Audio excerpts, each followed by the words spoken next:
ನಮ್ಗೆಲ್ಲರಿಗೂ ತಿಳಿದಿರುವಂತೆ ನಾವು ಪ್ರತಿ ವರ್ಷ ಡಾಕ್ಟರ್ ಪಿ ವಿ ಶ್ರೀನಿವಾಸ್ ಅವರು ಈ ನಾಡು ಕಂಡಂತೆ, ಕರ್ನಾಟಕ ಅಲ್ಲ ಇಡೀ ನಾಡೇ ಕಂಡಂತೆ ಒಬ್ಬ ಶ್ರೇಷ್ಠ ಮತ್ತು ಸ್ಪೆಷಲಿ ಹೇಳ್ಬೇಕಂದ್ರೆ ಒಂದು ವಿಶೇಷವಾದ ಹಾಡುಗಾರಿಕೆಯಿಂದ ಅವರು ಎಲ್ಲರನ್ನು ಮಂತ್ರಮುಗ್ಧರನ್ನಾಗಿ ಮಾಡಿದ್ದಾರೆ ಮತ್ತು ಪ್ರಭಾವಿತರಾಗಿದ್ದಾರೆ. ಅವ್ರ ಒಂದು ಅವರ ಹಾಡುಗಳ ಆದರ್ಶವನ್ನು ನಾನು ಮುಂದಿಟ್ಟುಕೊಂಡು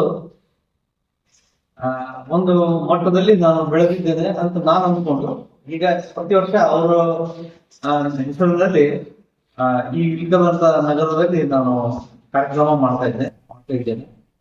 ಇವಾಗ ಸುಮಾರು 13 ವರ್ಷ ಆಯ್ತು. ಈ ವರ್ಷ ಅಂದ್ರೆ ಇವಾಗ 12ನೇ ಕಾರ್ಯಕ್ರಮ ಆಗಿದೆ. ಈ ವರ್ಷ 13ನೇ ಕಾರ್ಯಕ್ರಮ ನಾವು ಮಾಡ್ತಾ ಇದ್ದೇವೆ. ಅದು ಇಲ್ಕಲ್ ನಗರದ ಅನುಭವ ಮಂಟಪದ ಓಪನ್ ಗ್ರೌಂಡ್ ನಲ್ಲಿ ಈ ಕಾರ್ಯಕ್ರಮ ನಡೀತದೆ ಪ್ರತಿ ವರ್ಷ.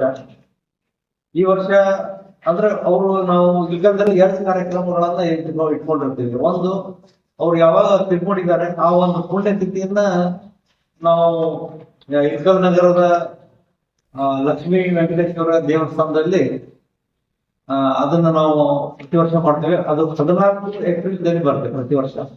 ಇವಾಗ ಮೊನ್ನೆ ಅದೊಂದು ಕಾರ್ಯಕ್ರಮ ನಾವು ಮಾಡಿದ್ದೀವಿ. ಮತ್ತು ನನಗನ್ಸುತ್ತೆ, ನಾನು ಪತ್ರಿಕಾದವ್ರಿಗೂ ಈ ವಿಷಯ ಹೇಳಿದ್ದೆ. ಒಂದಿಬ್ರು ಪತ್ರಿಕಾದವರು ಅಲ್ಲಿ ಬಂದಿದ್ರು. ನಾನು ಬಟ್ ನನಗೆ ಅಷ್ಟು ಲಕ್ಷ್ಯ ಬರ್ಲಿಲ್ಲ. ಈಗ ಮುಂದೆ ನಾನು ಎಲ್ಲ ಪತ್ರಿಕಾದವ್ರಿಗೂ ನಾನು ಬರೆದು ಇನ್ಮೇಲೆ ಆ ಒಂದು ಕಾರ್ಯಕ್ರಮ ನಾವು ಯಾವ ರೀತಿ ಮಾಡ್ತೀವಿ ಮತ್ತು ಅದರಲ್ಲಿ ಭಾಗವಹಿಸಿದ್ರು ನಾನು ಮಾಡ್ತೇನೆ. ಮತ್ತು ಈ ಒಂದು ವಿಷಯ ಏನಿದೆ, ನಾವು ಇದನ್ನ ಯಾಕೆ ಪಿ ವಿ ಶ್ರೀನಿವಾಸ್ ಅವ್ರದನ್ನ ಈ ಕರ್ನಾಟಕದಲ್ಲಿ ಹೈಲೈಟ್ ಮಾಡ್ತಾ ಇದ್ದೀವಿ ಅಂತಂದ್ರೆ, ಅವರು ಹುಟ್ಟಿದ್ದು ಆಂಧ್ರ ಪ್ರದೇಶದಲ್ಲಿ ಆದ್ರೆ ಬೆಳೆದಿದ್ದು ತಮಿಳುನಾಡಿನಲ್ಲಿ ಮತ್ತು ಹಾಡುಗಳ ವಿಷಯದಲ್ಲಿ ಪ್ರಸಿದ್ಧಿಯನ್ನು ಪಡೆದಿದ್ದು ಕರ್ನಾಟಕದಲ್ಲಿ. ಹೀಗಾಗಿ ಸುಮಾರು 30ರಿಂದ 35 ವರ್ಷಗಳು ಅವರು ತಮ್ಮ ಕರ್ನಾಟಕದಲ್ಲಿ ಹಾಡುಗಳನ್ನು ಹಾಡ್ತಾ ಕೇವಲ ಕನ್ನಡ ಹಾಡುಗಳಲ್ಲಿ ಮಾತ್ರ ಅವರು ಪ್ರಸಿದ್ಧಿ ಪಡೆದಿದ್ದಾರೆ. ಹೀಗಾಗಿ ನಮಗೆ ಒಂದು ಸುಮಾರು 1955ನೇ ಇಸ್ವಿಯಿಂದ 1985ನೇ ಇಸ್ವಿವರೆಗೂ ಅವರು ತುಂಬಾ ಒಂದು ತಮ್ಮ ಕೊಡುಗೆಯನ್ನು ಕರ್ನಾಟಕಕ್ಕೆ ಕೊಟ್ಟಿದ್ದಕ್ಕಾಗಿ ನಾವು ಅವರ ಮರಣದ ನಂತರ ವಿಶೇಷವಾಗಿ ನಾನು ಅವರಿಂದ ಅವರ ಹಾಡುಗಳನ್ನು ಇರೋಂಥ ಒಂದು ಸಾಹಿತ್ಯ ಮತ್ತು ಅವರನ್ನಾಗಿ ನಾನು ಪುನಃ ಹೋಗಿ ಒಂದು ಅವರ ಹಾಡುಗಳ ಮುಖಾಂತರನೇ ನಾನು ವಿಶಿಷ್ಟವಾದಂತ ಒಂದು ಸ್ಥಾನ ಪಡ್ಕೊಂಡೆ ಅನ್ನೋ ಒಂದು ಭಾವನೆ ನನ್ನಲ್ಲಿ ಇದ್ದಿದ್ದಕ್ಕೆ ನಾನು ಈ ಇಲ್ಕಲ್ಲು ನನ್ನ ಅಂತಾರಲ್ಲ ಹತ್ತೂರಲ್ಲ, ಹಾಗೆ ಇಲ್ಲೇ ನಾನು ಅವ್ರ ಕಾರ್ಯಕ್ರಮ ಮಾಡಬೇಕು ಅನ್ನೋ ಒಂದು ಉದ್ದೇಶದಿಂದ ಈ ಪ್ರತಿ ವರ್ಷ ನಾವು ಇಲ್ಲಿ ಮಾಡ್ತಾ ಇದ್ದೀವಿ. ಈಗಾಗಲೇ 12 ವರ್ಷ ಆಯ್ತು. ಈ ವರ್ಷ 13ನೇ ವರ್ಷ ಇದೆ. ಇವಾಗ 14ನೇ ತಾರೀಕು, ಈ ವರ್ಷದೊಳಗೆ 14ನೇ ತಾರೀಕದ್ದು ಕಾರ್ಯಕ್ರಮ ನಾವು ಲಕ್ಷ್ಮೀ ವೆಂಕಟೇಶ್ವರ ಗುಡಿಯಲ್ಲಿ ನಿರ್ವಹಿಸಿದ್ದೇವೆ. ಯಾಕಂದ್ರೆ ಅವರು ಬ್ರಾಹ್ಮಣರು. ಹೀಗಾಗಿ ಒಂದು ಬ್ರಾಹ್ಮಣ ಗುಡಿಯೊಳಗೇನೆ ಅವ್ರ ಕಾರ್ಯಕ್ರಮ ಆಗ್ಲಿ ಅನ್ನೋ ಒಂದು ಉದ್ದೇಶದಿಂದ ನಾವು ಅಲ್ಲಿ ಪ್ರತಿ ವರ್ಷ ಅಲ್ಲೇ ಮಾಡ್ಕೊಂಡು ಬಂದಿದ್ದೀವಿ. ಬಟ್ ಅವ್ರ ಕಾರ್ಯಕ್ರಮ ಸ್ವರ ಸ್ಮರಣೆ ಅಂದ್ರೆ ಅವ್ರದ್ದು ಸ್ಮರಣೆ ಅಂದ್ರೆ ನಾವು ನೆನಪು ಮಾಡ್ಕೋಬೇಕನ್ನೋ ಉದ್ದೇಶದಿಂದ ಊರಿಗೆ ನಾವು ಆಮಂತ್ರಣೆ ಕೊಟ್ಟು ಈ ಇದರದ್ದು ಅನುಭವ ಮಂಟಪದ ಆವರಣದಲ್ಲಿ ಕಾರ್ಯಕ್ರಮ ಮಾಡ್ತೀವಿ. ಅದು ಅವತ್ತಿನ ದಿವಸ ಈ ವರ್ಷ 18ನೇ ತಾರೀಕು ಶನಿವಾರ ನಾವು ಸೆಲೆಕ್ಟ್ ಮಾಡಿದ್ದೀವಿ. ಯಾಕಂದ್ರೆ ಅದು ನಮ್ಗೆ ಸೂಟೇಬಲ್ ಒಂದು ದಿವಸನೂ ಆಯ್ತು ಮತ್ತು ಎಲ್ಲಾ ರೀತಿಯಿಂದ ನಮ್ಗೆ ಅನುಕೂಲ ಆಗುತ್ತೆ. ಶನಿವಾರ ಬಂತಪ್ಪ ಅಂತಂದ್ರೆ ನಮ್ಗೆ ರವಿವಾರ ಜನರಿಗೆ ರೆಸ್ಟ್ ಮಾಡಕ್ಕಾಗ್ಲಿ ಅಥವಾ ಅವ್ರ ಟೈಮ್ ತೆಗಿಯಕ್ಕಾಗ್ಲಿ ಅನುಕೂಲ ಆಗುತ್ತೆ ಅನ್ನೋ ಒಂದು ದೃಷ್ಟಿಯಿಂದ ನಾವು ಶನಿವಾರ ಸೆಲೆಕ್ಷನ್ ಮಾಡ್ಕೊಂಡಿದ್ದೀವಿ. ಈ ವರ್ಷ ಅನುಭವ ಮಂಟಪದಲ್ಲಿ ನಡೆದಿದೆ. ಆಮೇಲೆ ನಮ್ಮ ಈ ಸುಮಾರು ಈ ಒಂದು ಕಾರ್ಯಕ್ರಮಕ್ಕೆ ಸುಮಾರು ಬೆಂಬಲಗಳು ಮನುಷ್ಯನ ದೇಹದಲ್ಲಿ ಎಷ್ಟೋ ನೂರಾರು ಸಾವಿರಾರು ಎಷ್ಟೋ ಎಲುಬುಗಳಿರುತ್ತಂತೆ. ಆ ರೀತಿ ಎಲುಬುಗಳಲ್ಲಿ ಈ ನಮ್ಮ ಪತ್ರಿಕಾ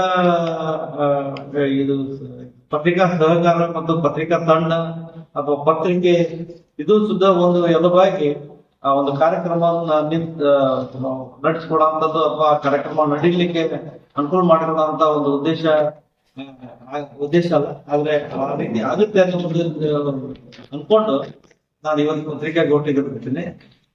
ಆ ಒಂದು ಕಾರ್ಯಕ್ರಮಕ್ಕೆ ಬೇರೆಯಿಂದ ಯಾವ ರೀತಿ ಅಂದ್ರೆ ನಾವು ಸುಮಾರು ವ್ಯವಸ್ಥೆಗಳನ್ನು ಮಾಡಿರ್ತೀವಿ ಆ ಕಾರ್ಯಕ್ರಮದಲ್ಲಿ.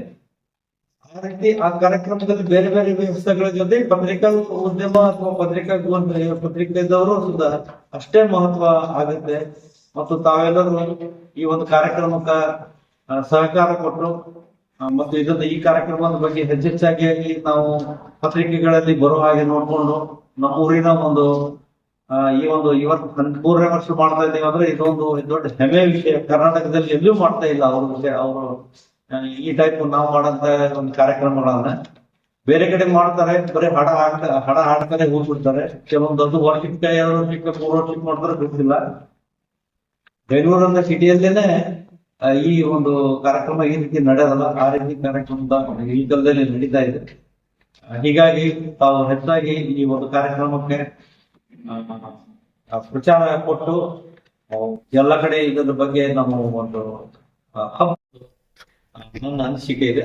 ಹೀಗಾಗಿ ತಾವು ಈ ಒಂದು ಕಾರ್ಯಕ್ರಮಕ್ಕೆ ನನ್ನ ಪತ್ರಿಕೆ ಏನೋ ಹೇಳಿಕೆ ಕೊಡ್ಬೇಕಂತ ನಾನು ಹೇಳ್ತಾ ಇದ್ದಿಲ್ಲ.